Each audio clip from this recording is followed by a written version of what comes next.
one of the core shacks right now. Usually it can handle four of the drills. Right now with COVID, we're more spread out, so we usually just have 2 drills being locked here.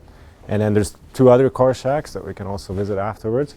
But of course, we can look at some of the typical drill core here for the different zones. So we laid out some of the typical mineralization of Area 51 and the Tabasco Cayenne zones. And as you know, we have 6 drill rigs turning right now at Fenelon. The 7th is coming in tomorrow. Out of the 6 rigs, 4 are working on infill drilling.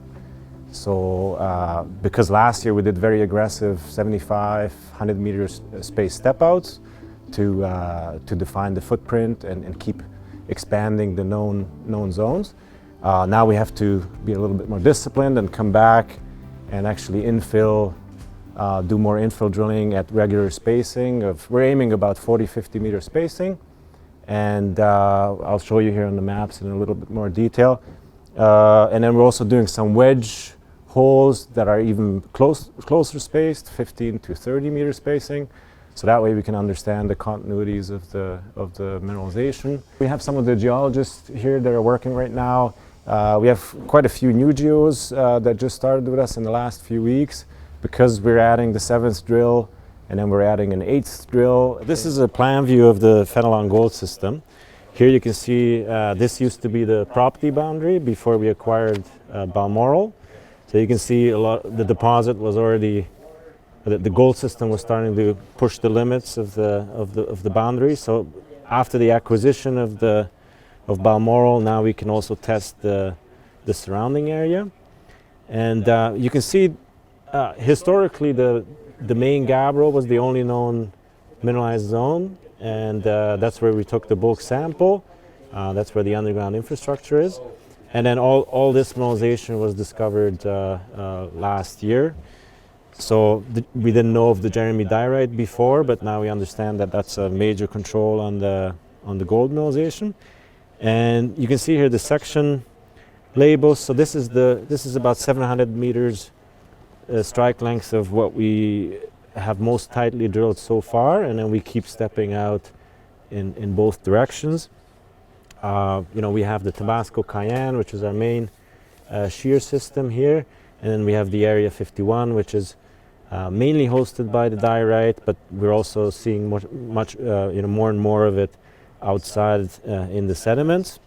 So right now we're going to look at hole 181, which is one of these infill drill holes, which goes right through Area 51, hits good bulk mineable intersections with some high grade in between that might be underground mineable potentially, and then it continues to drill right through Tabasco Cayenne.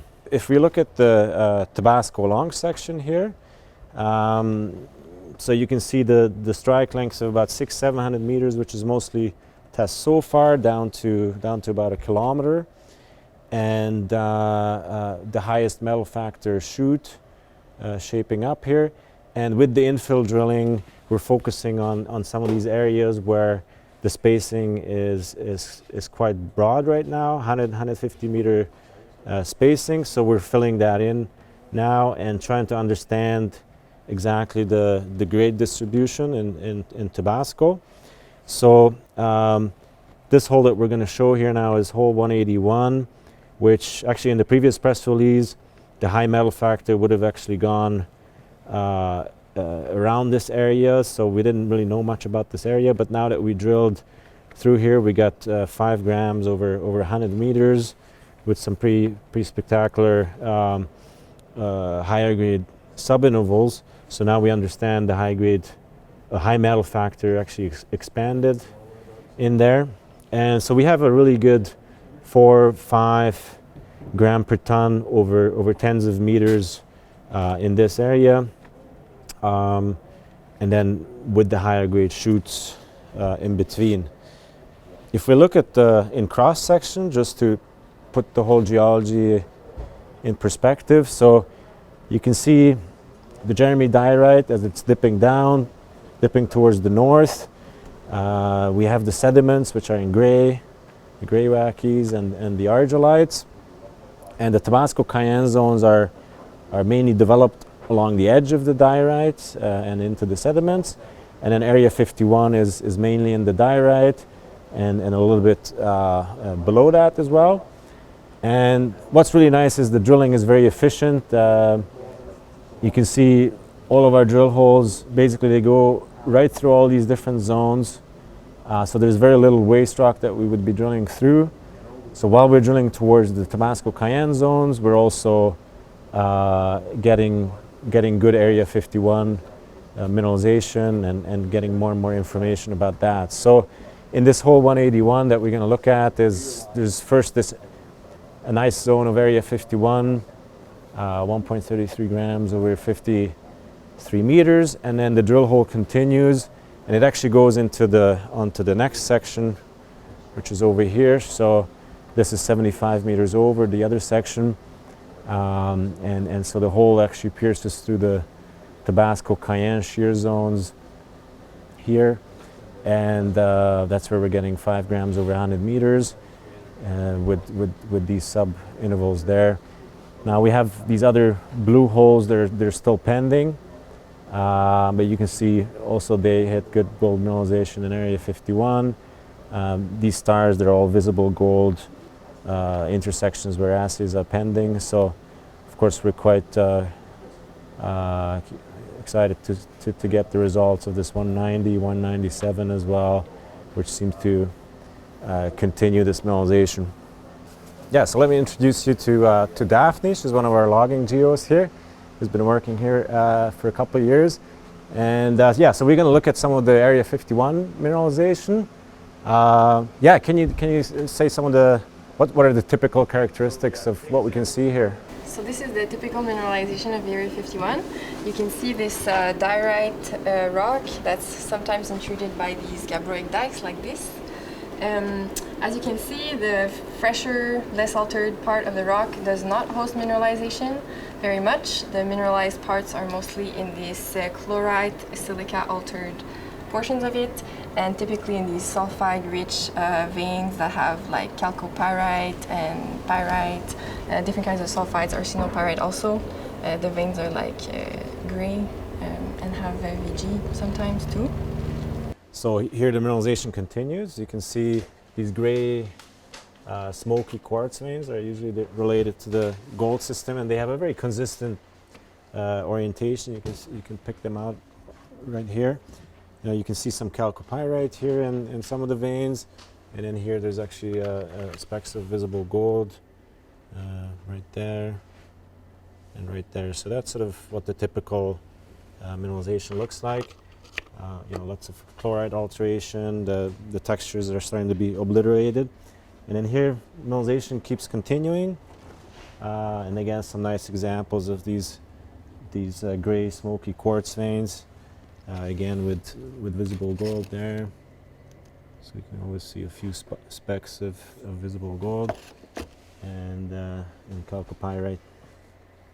Building upon the discussion you had with Attila and Daphne, I'm here today as the senior geologist of Wallbridge on the Fenelon project to explain one of our high-grade intersections that we had recently in our Tabasco zone, and to provide kind of an overview of the geology of this broad mineralized corridor. Today I'm here with a very nice intersection that we have. It's very typical of our Tabasco zone. This intersection was 5 grams per ton over 100.6 meters, so very good grade over a very large distance. And I just brought you here today to kind of show you the mineralization styles that's typical for our Tabasco zone, to show you the alteration, the mineralization, and how it progresses through this very long intersection. So just zooming in here, we see strong sericite alteration associated with sulfide mineralization. This sample here was 26 grams per ton. We progress further through this intrusive rock across the fault known as the Jeremy Fault. And then we enter an intersection with very pervasive alteration, very strong shearing, silicification, and sulfidation of the rock. And this intersection continues all the way across the bench. So for example, right here is a sample which is 99 grams per ton gold. And you can see that it's, it's full of sulfides, pyrrhotite, marcasite, chalcopyrite, sphalerite, and trace galena as well. as well as abundant visible gold. We see here there's continued high-grade mineralization. Here we have a sample with 18 grams per ton associated with alteration and quartz veining. Progressing through, we see intermixed dikes of mafic intrusions. Progressing through, again, the rock is still mineralized, quite a bit of sulfide mineralization. You can see here an example of pyrite and pyrrhotite. And the intersection ends with some very promising mineralization. So right here we have a sample which ran 286 grams per ton gold. And it's associated with very nice sulfide mineralization and abundant visible gold. Zooming in right here, you see visible gold hosted within this quartz vein. It's associated with arsenopyrite, pyrrhotite, and pyrite in this instance.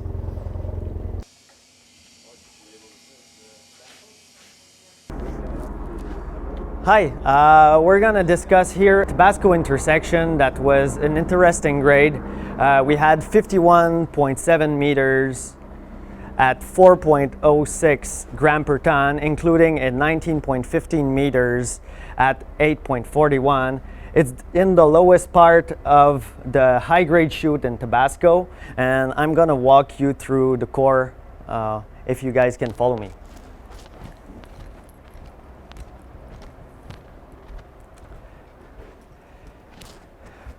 So here we're at approximately 1,000 meters depth, and what we have is the contact between our Jeremy diorite and our main sedimentary unit. Through the core that you can see here, there are some intervals where we have interesting mineralization, mainly pyrrhotite and chalcopyrite, and we have disseminated visible gold in some places here. Alteration here is really interesting. You guys can see here a strong silicification as well as a strong cerussitization associated with a strong deformation as well. If you look here, for example, you can see some interesting mineralization as well as some visible gold right here. And this was the highest grade part of the interval. Now we can keep going and go through the hole. In this part, we can see again some sedimentary rock intervals as well as multiple mafic dikes. This is a lower grade interval where most of the mineralization and the grade seems to be coming from the sedimentary unit. However, it is important to note the alteration that is associated with the contacts with the different dikes. You can see some oxidation here that's associated with the sulfide, as well as, again, a strong deformation and cerussite and silicification alteration. If we keep going into the same hole, you guys can see here, we're going back into some kind of an offshoot of the Jeremy diorite, and we have some nice alteration again. We have here some veinlets where we can see iron carbonates that are typically associated with gold mineralization. We can also see a strong silicification and cerussitization, which explain the grade here. And now if we keep going down into the hole, we keep going into that interesting alteration, and we have again some visible gold, like on this piece of core, where you can see some interestingly sized visible gold specks. And yeah, that is hole 134 and a great Tabasco intersection. So today we're going to be, right now we're going to be checking out the hole 148, which is a great demonstration of the success of our infill sampling program. So we'll start off with, I'll show you the map here where we're seeing the trace of our 148. comes all through down here. Every single one of these yellow bubbles is illustrating an intersection from this hole. We'll start by looking at the Area 51 type mineralization. Our composite over this was 5 grams per ton over 20 meters or so, or 21.5 meters, with an internal higher grade sections of 5.71 grams per ton over 6 meters and 10.59 grams per ton over another 7 meters. To look at the mineralization itself, we've got we're sitting in the Jeremy diorite right now, and when we see our mineralization showing up within our Jeremy diorite, we're starting to see more alteration. Now, the Jeremy diorite will express its alteration as darker or lighter shades of the intermediate rock or monzodiorite that we're looking at. These darker sections that we see here are generally our chlorite alteration. We'll see that increasing as we're seeing better mineralization. Through this section, we have this beautiful couple grams per ton over 15 meters or so. Well, 9 meters. We're seeing our mineralization popping up as Area 51 sulfide veins. We have pyrite, chalcopyrite. We see some thicker sections where we're seeing continued pyrrhotite and pyrite veins, and then we have a little section of VG right through there as well. Following this great intersection, 16 grams per ton, we've come into a more altered component of the Jeremy pluton. We're seeing increased sericite alteration, destruction of primary textures, and continuation of grade, however lower grade. We also have a nice little section of broken rock, demonstrates some of the internal structural complexity of the Jeremy pluton. All right, we're going to move on to this next interval. I'll highlight that here for you.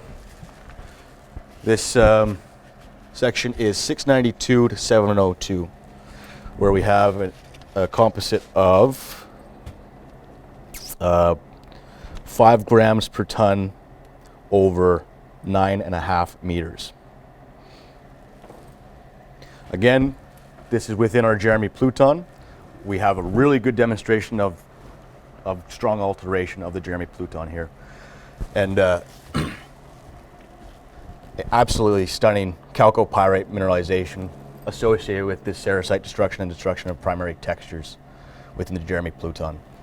If you want to take a check at that,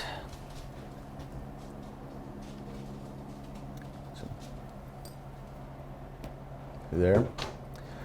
So that's chalcopyrite showing up within these sort of chlorite veinlets, fractures of the Jeremy pluton.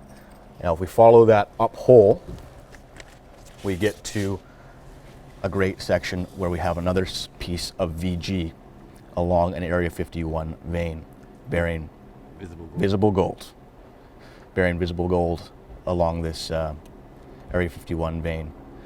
Accessory to the vein is also pyrrhotite, and within the wall rock, chalcopyrite.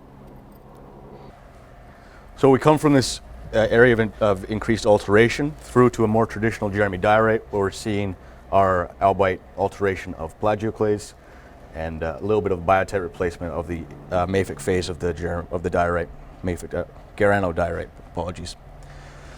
That transitions through until we get to this beautiful 77 gram per ton intersection that is associated with increased alteration and with a little gabbro dikelet.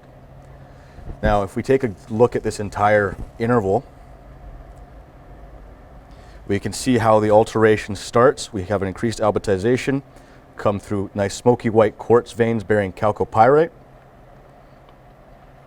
coming through and continuing to more sulfide-rich chalcopyrite veins into this beautiful internally brecciated smoky quartz vein with massive sulfide that's sort of making up that matrix of the breccia.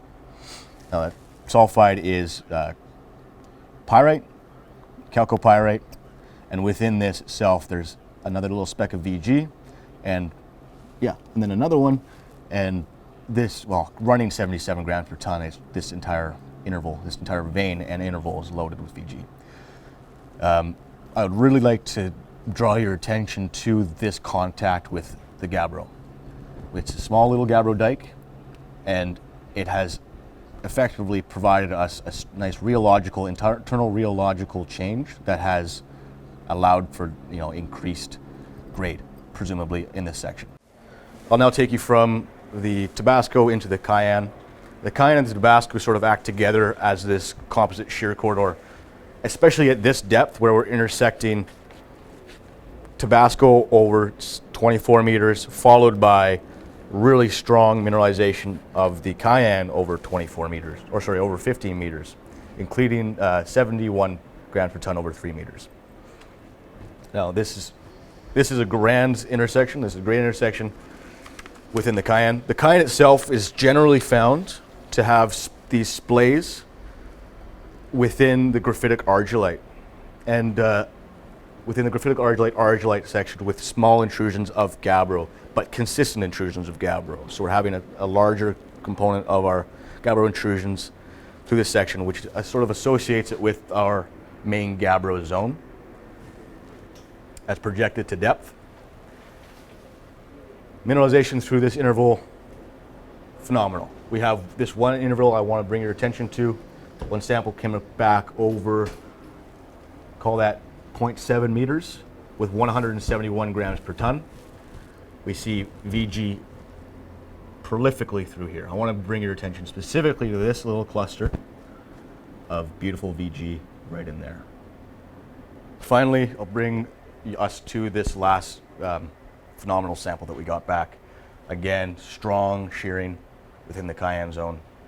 Beautiful sulfide vein bearing visible gold. This entire interval, this meter-long interval, ran 97.5 grams per ton gold. I want to take a look at this. There's actually a couple more that aren't circled there and there. We just got back from the SD25 drill, which is owned and operated by Major Drilling. They're currently on hole 207, which is located to the west of our Tabasco long section here, undercutting hole 85, which had a very high grade hit of 44.15 grams per ton over 1.82 meters. So as you could see, the core at the drill was at about 780 meters depth, which is past our expected target, but we're pushing it to test any further mineralization which could maybe expand our deposit and push the Area 51 out to the west.